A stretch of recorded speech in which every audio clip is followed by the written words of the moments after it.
Salut, c'est Doc, j'espère que vous allez bien. Aujourd'hui, on va parler de Dragon Ball Super et plus précisément de l'épisode 61 qui m'a énormément surpris d'un point de vue scénaristique, d'un point de vue du scénario.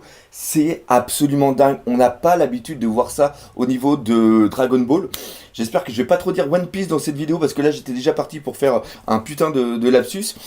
On va pas se mentir. Dragon Ball n'a jamais été réputé par rapport à son scénario. Là, tel que vous voyez la vidéo venir, non, je ne vais pas troller Dragon Ball. Je vais en parler avec le cœur parce que je suis un vieux de la vieille. J'ai adoré Dragon Ball au niveau du club Dorothée, c'est quelque chose qui m'a énormément marqué. J'ai adoré plein de choses, tous les jeux, tout ce qui était autour. Et quand il y a eu les films qui sont revenus, ça m'a super fait plaisir. Et après, le début de Dragon Ball Super, j'ai fait une vidéo là-dessus, était assez moyen. Mais avec l'épisode 39 et après l'épisode 57, ça a été le petit feu qui était en moi, c'est d'un seul coup enflammé et j'ai une véritable hype au niveau de Dragon Ball et Dragon Ball Super. Et là, avec l'épisode 61, c'était un truc de malade. Et donc, j'ai voulu faire une vidéo là-dessus et on va parler de tout ça après le générique. Putain, j'ai pas de générique. Par contre, avant de commencer cette vidéo, je voudrais faire quelques petites précisions. Petit 1, je ne suis pas un expert de Dragon Ball et de tout ce qui est l'univers de Dragon Ball. Je connais la base, je suis un fan, je regarde ça depuis longtemps, mais vraiment les détails, le nom des attaques, le nom spécial des personnages, tout ce qui s'est passé en amont, etc.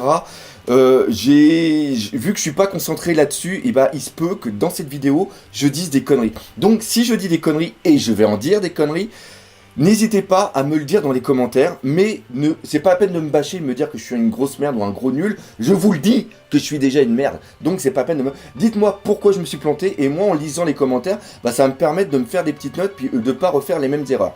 Deuxièmement, je ne vais pas faire une critique, analyse d'épisode, parce que ça a déjà été fait, et ça a été surtout très très bien fait. On va citer Gonzaro, DB Times, Ansei, et même le chef. Ils ont fait des très très bonnes vidéos là-dessus, donc je ne vais pas faire quelque chose qui est redondant. De plus, je ne vais pas je vais pas vous parler de l'épisode en vous racontant ce qui s'est passé dans l'épisode. Ça n'a absolument aucun but, ça n'a aucun intérêt parce que vous regardez, vous êtes assez grand pour regarder l'épisode et savoir ce qui se passe dedans. Moi, je vais plutôt parler de quelque chose que j'ai énormément apprécié.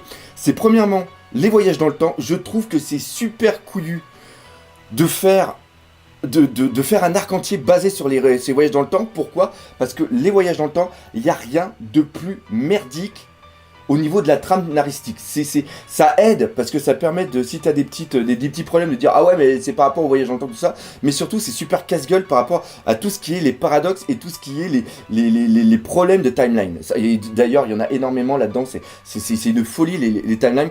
Et deuxièmement, j'adore tout ce qui est lié au destin. Destin fatalité, là avec ce qui arrive à Trunk, on a un parfait exemple. Et troisièmement, Zamasu, qui est un putain de méchant, qui a énormément de charisme et qui est là autre que pour dire je suis le plus fort et je veux détruire la Terre. Il y a vraiment quelque chose qui est derrière et ça c'est vraiment excellent. Donc voilà un petit peu cette intro, ce préambule, et on va pouvoir maintenant commencer cette vidéo. Donc on va commencer par parler des voyages dans le temps et aussi des scénarios de Akira Toriyama. Comme je l'ai dit, Akira Toriyama n'est pas connu pour ses scénarios. C'est souvent un méchant qui arrive, faut tuer le méchant, et le méchant il est mort, et s'il se passe rien, c'est super tranquille, c'est la paix, et là un nouveau méchant arrive, qui est encore plus fort, qui est encore plus fort, qui est encore plus fort. C'est ça. C'est-à-dire que Akira Toriyama, quand il a fait son manga, il n'avait pas de vision à long terme. C'est-à-dire que lui, il voulait s'arrêter à un moment, je crois que c'est juste après l'arc. Alors là, vous voyez, je vais déjà dire une connerie parce que je ne me rappelle plus comment s'appelle le père, entre guillemets, je dirais, de Piccolo. Je sais qu'il voulait s'arrêter à ce moment-là, c'était encore dans Dragon Ball. Et ce qui se passe, c'est que au fur et à mesure, on l'a poussé parce qu'il y avait du succès. Et comme le Weekly Jump Shonen fonctionnait énormément grâce à Dragon Ball, ils lui ont dit Polo, tu vas continuer à y aller parce que nous, il nous faut du pognon. Donc il a continué à continuer. Et ce qui se passe, c'est que quand il crée un arc, il se base par rapport à ce qu'il y a eu en amont pour créer des idées. C'est-à-dire que par exemple, l'arc des cyborgs, qui est intéressant ici parce qu'on va parler des voyages dans le temps, le fait qu'il ait utilisé l'armée du ruban rouge, il n'a pas placé en amont l'armée des Robots Rouges en se disant tiens putain un jour je vais parler des cyborgs. Voilà, c'est-à-dire qu'il a fait le truc de cyborg en disant oh putain j'ai utilisé une fois l'armée du ruban rouge, donc ça je vais me servir de base pour créer la suite. Voilà, c'est carrément autre chose par rapport à ce que fait d'autres mangaka. Et là, il a utilisé le voyage dans le temps, et dans un manga encore une fois, utiliser le voyage dans le temps, c'est quelque chose de hyper dangereux.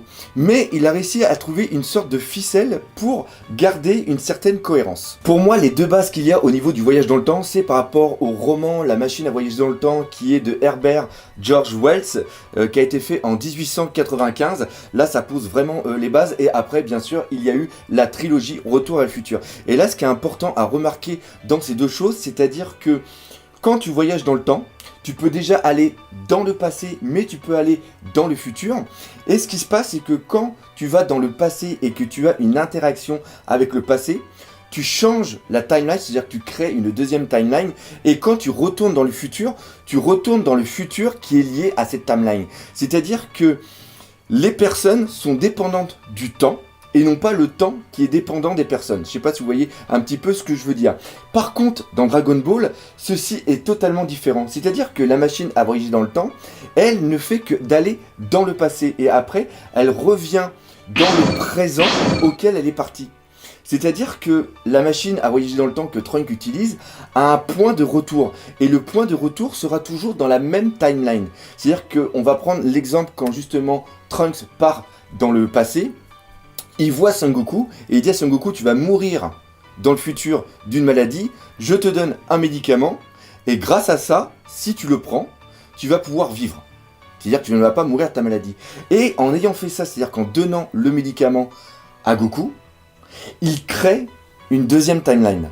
Cependant, quand il remonte dans sa machine pour retourner dans le futur, il retourne dans un futur qui est le sien. Vu qu'il a créé une sorte de brèche, vu qu'il a créé une deuxième timeline, vu que normalement, dans la logique, entre guillemets, la personne est dépendante du temps, il doit suivre le nouveau temps qu'il a créé. C'est-à-dire qu'il aurait dû repartir dans la deuxième timeline. Mais la machine de Trunks est, elle, ancrée par rapport à un point de retour. C'est-à-dire que partout où il va aller, quand il appuiera sur le bouton, il retournera toujours dans le même présent qui est le présent de la timeline numéro 1 qui est celle du Trunks du futur. C'est-à-dire que dans le futur où il retourne, Vegeta n'est toujours pas vivant, Goku n'est toujours pas vivant et tout le monde est mort.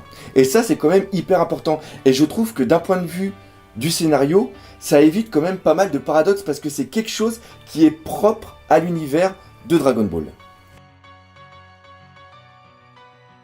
Et ceci donne aux humains une sorte de faiblesse par rapport aux dieux, c'est-à-dire que les dieux, grâce aux anneaux du temps, eux, ils peuvent voyager dans n'importe quelle timeline, ils peuvent aller dans le futur comme ils peuvent aller dans le passé, alors que l'humain, avec sa machine, lui, il est seulement réduit à une même et unique timeline. Cependant, encore une fois, quand il va dans le passé, ça lui permet de créer plusieurs embranchements. Là où c'est vraiment excellent, c'est que je ne sais pas si quand Bulma a créé cette machine, elle avait ceci en tête, mais il s'avère que tout ce que fait Trunks va aider les autres timelines, c'est-à-dire les autres mondes, mais ne va pas aider le monde en lui-même. Et ça, pour moi, c'est quelque chose de hyper primordial par rapport justement à ce qui nous est annoncé dans l'épisode 61, c'est-à-dire cette fatalité, ce destin. Et c'est vraiment génial parce que Trunks ne fait que aider les autres timelines, mais ne s'aide pas en lui-même. Et la cause de tous les malheurs qui sont engendrés dans les autres timelines sont dus à lui. C'est-à-dire que il crée des temps parallèles auxquels il ne peut pas avoir accès, et donc le monde est meilleur dans ces temps-là, mais le monde qui est le sien est complètement pourri, parce que par exemple, Black Goku vient dans son monde et détruit son monde. C'est ça qui est important, c'est-à-dire que là, on a une sorte de thème, et c'est ça sur justement le grand point pour moi qui est excellent dans cet épisode, c'est la fatalité. C'est-à-dire que Trunks, n'importe quoi qu'il fasse, ne va jamais l'aider. Et donc, on comprend la colère qui se dégage de lui, c'est-à-dire que en voulant aider les autres, c'est lui qui ramasse toute la merde. Et pour moi, c'est quelque chose d'absolument génial. Et c'est quelque chose d'ailleurs qu'on retrouve dans le roman la machine à voyager dans le temps. C'est-à-dire que le mec crée une machine à voyager dans le temps pour aller dans le passé et sauver sa femme qui est morte, je crois, qui a été assassinée. Et à chaque fois qu'il revient pour changer, la femme meurt d'une autre façon. C'est-à-dire que là, il y a la fatalité qui est là. C'est-à-dire que tu as beau faire tout ce que tu veux dans le passé, si quelque chose a été dicté par le destin, tu ne peux rien y faire. Et là, on a parfaitement le combat de l'homme contre les dieux. Et toute cette thématique, on la retrouve parfaitement dans Dragon Ball Super, et je trouve ça beau parce que ce n'est pas quelque chose que l'on retrouve ailleurs, et c'est quelque chose qui permet de réfléchir, c'est quelque chose qui permet justement de se poser des questions métaphysiques, et moi ça c'est quelque chose que personnellement j'adore, et je trouve que d'avoir une autre dimension au niveau de Dragon Ball Super, parce que déjà il jouait pas mal au niveau des différents univers qui sont présents, par exemple le 6 qui est jumeau par rapport au 7, et là on a une autre dimension, et je trouve ça absolument fantastique. Maintenant, on va parler de la troisième chose qui est tout simplement Zamasu. Zamasu est un mec absolument génial. C'est-à-dire que son désir de tuer les humains peut se comprendre. Le fait qu'il soit un dieu qui se sente au-dessus des humains, encore une fois, ça montre un petit peu que les humains ne sont que des sortes d'objets, et les humains, pour lui, sont la chose néfaste par rapport à la Terre. Alors justement, par rapport à la Terre, là j'ai quand même une putain de questions. Tous les fans de Dragon Ball, j'allais dire encore une fois de piste, de Dragon Ball pourront me renseigner. À un moment dans l'épisode, on voit qu'il parle des terriens, et on voit la Terre. Mais pourtant, le monde de Dragon Ball, tel que la carte que j'ai avec la capitale ouest, la capitale nord, etc., ça ne représente pas le monde réel. Alors c'est ça qui m'étonne là-dedans. Je veux bien qu'on appelle terrien parce que c'est une terre qui a à peu près ce nom, autant que les Namek sont par rapport à la planète Namek. Mais là, le fait que ça a été dessiné, parce qu'on voit complètement la sorte de l'Afrique qui est dessinée, ça c'est quelque chose qui... Donc je pose, si vous pouvez me répondre dans les commentaires, parce que ça c'est quelque chose qui me semble bizarre. Tout ça pour dire que Zamasu est un très très bon, entre guillemets, parce que ça me fait chier de dire un très très bon méchant, parce que d'un point de vue, ce n'est pas un méchant, parce que la folie qu'il met en place a une logique. C'est-à-dire qu'il décide pas d'être méchant parce qu'il veut être méchant. C'est-à-dire qu'il y a quelque chose derrière. Le fait aussi que chaque Zamasu de n'importe quelle timeline, ou même de n'importe quel univers, soit pareil, ça aussi c'est génial, parce que souvent on montre que des personnes, selon les différents univers ou les différents mondes parallèles, peuvent être différents. Mais là on voit que c'est toujours la même chose, donc il y a tout cet esprit qui est excellent, et ce qui est vraiment bien, ce qui a été pour moi vraiment le summum, c'est que le Deus Ex Machina qui est mis par rapport au Saiyajin, qui a toujours été leur point faible, devient ici leur point fort, excusez-moi, devient ici le point faible. C'est-à-dire que à chaque fois qu'ils combattent, à chaque fois qu'ils prennent des blessures, à chaque fois qu'ils frôlent la mort, ils deviennent plus puissants. C'est comme ça qu'ils arrivent au fur et à mesure de blaster la gueule de tous les ennemis qui vont arriver au fur et à mesure. Parce que eux vont toujours continuer à évoluer, alors que le méchant qui est en face, on prend Cell, on prend Freezer, ou on prend n'importe qui, avait toujours cette barrière génétique, cette barrière de dire on a atteint notre niveau mais on peut pas aller plus haut. Si on veut aller plus haut, il va falloir qu'on s'entraîne. Alors que là, c'est génétiquement que les Super Saiyajin deviennent plus forts. C'est vraiment très très bien, parce que Zamasu, lui, l'a compris. Et encore une fois, c'est par rapport à une erreur de Trunks, parce que si normalement Trunks n'avait pas fait le con, tous les Goku de tous les mondes seraient morts, enfin de toutes les timelines seraient morts. Et là, on voit que Zamasu prend le corps de Goku, et au fil, la façon qu'il a de tuer Chichi, tout ça, et la façon que ça met en colère Goku, ça c'est un Goku qu'on attendait depuis très très longtemps, c'est plus le Goku complètement débile qu'on avait depuis le début de Dragon Ball Super, qui était niaiseux mais à un point, alors que là on a plus un Goku qui nous fait penser à ce qu'il y avait justement après Freezer, quand il y a eu la mort justement de Krillin. Alors je dis encore Krillin parce que moi j'ai l'habitude de la version française, et ce qui est vraiment excellent ici, c'est que le point fort des Saiyajin devient leur point faible, parce que Black Goku, maintenant, a aussi cette puissance en lui. Et vu qu'il y a aussi l'immorté de Zamasu, le véritable Zamasu, qui est normalement celui de la timeline principale de Mirai Trunks, si je ne dis pas des conneries, là, ça permet d'avoir un duo absolument imbattable. C'est-à-dire que le duo qu'on avait toujours de Vegeta par rapport à Goku, même s'ils ont leur pouvoir, leur gène de Super Saiyan, ils ont quand même une sorte de petite barrière. Alors que Zamasu, par rapport à son immortalité, devient le sorte de bouclier qui permet justement de donner une sorte de tempo à Black Goku pour que lui puisse emmagasiner plus d'énergie, qu'il puisse se régénérer entre guillemets de ses blessures et qu'il puisse évoluer vers de nouveaux stades. Et là, on arrive face à un gros problème, On sait un petit peu par rapport aux spoils qui ont été mis en place, qu'on a montré juste après, mais je trouve ça génial. C'est une très très bonne idée, et c'est ça qui me fait plaisir, parce que, putain de merde, Dragon Ball a été énormément connu par rapport à toute la mise en place qu'il a mis au niveau de la dynamique des combats, à toute cette ambiance, toute cette hype. Mais encore une fois, je me répète, mais c'est quelque chose que je veux vraiment accentuer, c'est que on ne regardait pas Dragon Ball par rapport pour savoir ce qui allait se passer plus tard au niveau au niveau du scénario. On voulait savoir ce qu'il allait avoir comme combat en plus, comment ça allait encore. On voulait notre dose de combat, et c'est ça. Et là, maintenant, on l'a. Et il y a des gros trucs qui arrivent, et en plus, on a un putain de scénar. Et on veut que Dragon Ball Super dure encore plusieurs années. Et d'ailleurs, on voit toute cette hype qu'il y a, parce que le nombre de théories, le nombre de... D'ailleurs, je crache pas un petit peu là-dessus, parce que là, c'est un petit peu ce que je fais ici, mais c'est parce que j'ai vraiment envie d'en parler. Moi, c'est quelque chose qui m'a...